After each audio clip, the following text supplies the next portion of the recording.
My name is Lloyd Keezer.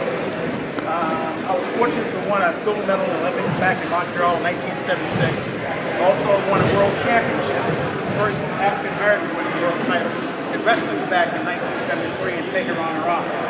I grew up in a place called Pumphrey, Maryland, just outside of Baltimore City. How many Maryland guys here? You guys are younger than 9th grade, so you're ahead of me. All right? Hush. Hush? Okay. All-American, world champion. Made one error in the Olympic finals, and he had silver instead of gold. Yep. And it was well, bottom line, it was probably his fault, but he got the wrong information from the coach on what he had to do in the finals. And he listened to the coach and did exactly what the coach told him to do and walked off thinking he won the gold. And they recalculated things and he didn't.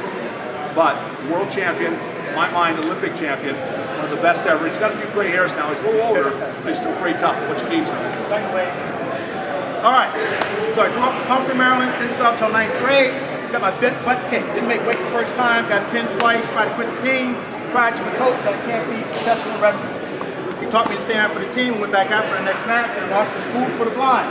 The guy could not see. And I want to quit again. He told me to stay in there and tell that story because I was a failure. You heard what Wade said. I won a platform, the world championship, and whatever. Now I want to share a move with you that worked extremely well for me. I only wish I knew how to do it in high school. And if I'd wrestled younger, I probably would like to learn how to do that one. But before I start, I love being on my feet. I believe that I could win the takedown battle probably 95% of the time. I believe that. And I believe in order to be successful in wrestling, you need three things. One, get off the bottom. Any kind of move gets you off the bottom. Take somebody down, they can't turn you, you win. If you could just take somebody down, they can't turn you, okay, you probably win the same way. So you only need to know a few moves, not a whole lot, extremely well. We have to know how to defend a lot of moves extremely well. And I coached at the collegiate level at Navy for 2 years, helped assistant coach for guys who become All-Americans. I coached in a high school up in Maryland, assistant coach for 4 years. And we got a couple guys who become state champions who never wrestled before. Okay? So everything that we talk about here, all these coaches, they all work, all kinds of moves for different body shapes and whatever. And you may like what I showed, doesn't that matter, at least you've seen it. The only thing I ask you is when we go back to break up, try the move. I saw some guys doing headlocks over there, but some people are doing double legs. You're not helping your partner out. So just try to work through the move we're going through. Now, the reason why I like a move called the ankle pick is because it was an equalizer. I was very strong, but also if you're not a strong guy or gal, you can be very successful against a very talented wrestler. The better the wrestler, the easier it was for me to shoot an ankle pick. Everybody heard that, right? The better the wrestler stands, the easier it was for me to shoot an ankle pick. I'm not saying it was easy, but it was easier. Now, before I show you, I believe the two best takedown moves in the sport of wrestling that you have to learn are the single and the double leg. One version of it and how to defend it. This is another opportunity for you to score. It was not my favorite move. My favorite move was the arm drag. I was pretty good in farmers and dumps. But the ankle pick was successful against everybody in college and international. And I've shown it to the high school kids and little munchkins and it worked for them too. Here's how it worked. I watch guys' feet, and usually when the ball of the feet are flat-footed, and if any weight is on one foot or the other, I bring the head and chest near that knee, some kind of way, and then push them over where they aim, bad English. Like a bad trick. That's all I want to happen. I'm going to show you the move through the underhook. It can be done from the overhook, the collar tie-up, inside tie-up, like a little modified single leg. Anytime I notice a guy's weight on the foot, I bring his chest to his knee and push him over that way. Now, why would I push him that way? Anybody? Not that way. Some people are contortionists, they can come over and defend themselves. But you push them over here, they can't quite get over. Okay? All right. I need a partner to help me out a little bit. Now, for demonstration purposes, I want him to be in a square stance. Arms straight out. What I'm going to do is come in, underhook, my head's going to be the same size, and his neck is my hand here, grab his wrist, I'm going to step back, pull, so his foot comes towards me, I drop to my knee. Where's his head? Okay, now I'm going to take him to the mat. I'm going to drive this way. I'm going off my toes and driving which way? This way. Now, if he's Kareem, if Kareem is like this, if he were a fish, he's not a fish. You might know what a fish is? What can I do to Kareem? And I've got some points that way. Typically what happened is Kareem goes in trouble, what he's going to do? Now the dive, there's going to be a scramble from here. Can you see? That's what usually happens 90% of the time. Yeah. Kareem in the square stance. I come in here, underhook. Head, on his neck. Grab his wrist, pull it back, drop, head to the knee, and I drop. Pull up the foot.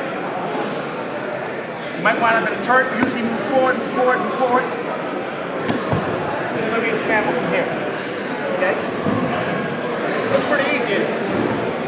It's nothing fancy. Okay? One more time.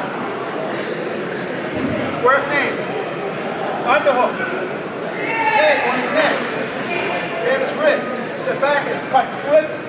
Drop. And drive. He stays here. He's got a cut on me. Follow him up for 2 points. Okay? Question. Comment. Oh, which one? Ready? 1, 2, 3. My head's here. Okay? So he's not going to be able to attack me. His arm's here.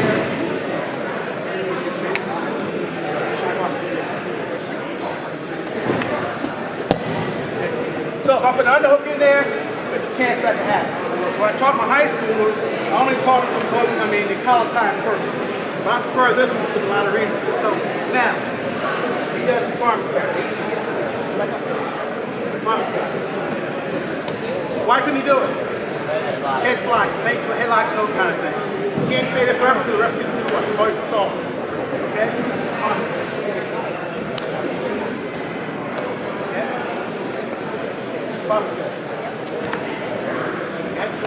I know the movement's coming. There's only certain things he can do, so I gotta be prepared to counter it. I'm gonna be in trouble. Okay? Now, the other thing is, so guys do this. What did I do? I got to what? Walk him to make that foot come forward. But some of you guys did this. Drop down to here, where is he? Breathe through the neck. That way. Right on my back. So I did the wrong thing Coach told me to do. Never wrestle on your knees. I always wrestle on my knees. So I make sure I had good position and the guy's body is down. When I come to here, drop down, I'm in good position. Up here, I'm in poor position. Okay? Here, I'm in good position. So if I do it move pop, I can do this. Hands on the back, move, drop. I get the ankle back. Get up. To me, the most important part is not this. It's to get his foot trapped with his weight over it so he can't move it and take him across. Okay? Now, if I go for that foot, move back on me. Let's go back the other way. So he counters, he sets you up. Best way to defend it, stay square. Don't give me a chance to get an angle. Again, I pull his arm back, foot back on me, I drop here, pull. Okay? Try the other foot real quick. 1, 2, 3.